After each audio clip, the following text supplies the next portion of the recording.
All right. So, hey guys, we're gonna do a little market talk for everybody. Kind of wanted to recap the entire week as well as talk about some specific actions that happened today.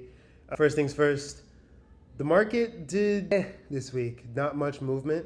So net where we ended, no real market gain, but lots of ups and downs as we become really headline sensitive. We had non-farm payrolls come through showing that we only created about 22,000 new jobs.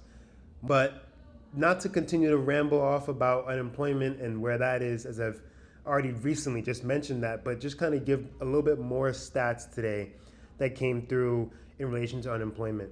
Currently, the unemployment rate is sitting at 4.3%, which is a pretty high number. We haven't quite seen that. The most recent one was 2021, like as we were coming out of our COVID spike.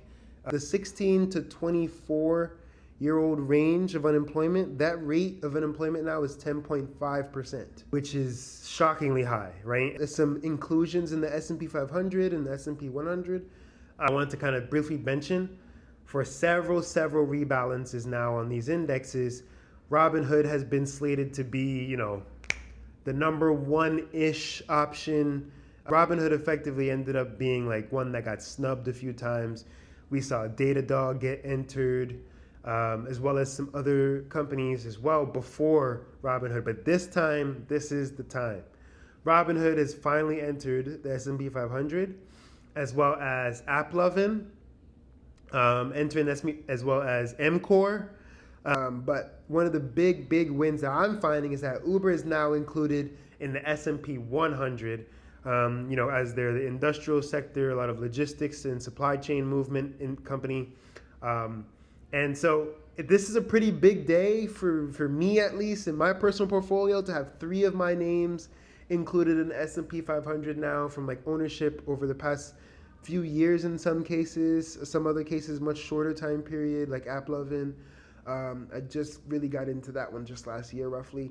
But those 3 names, huge win for the agent. But aside from that, I guess that's kind of really it for this week. If you want to just swipe up on this video and say, hey, agent, in the comment section, I'll be sure to send over the information to you directly, just to make the whole process as easy and as smooth as possible, so you can start to receive some of my agent reports and some of the data that I'm able to compile and share my market insights with you all. So that's pretty much it from the agent.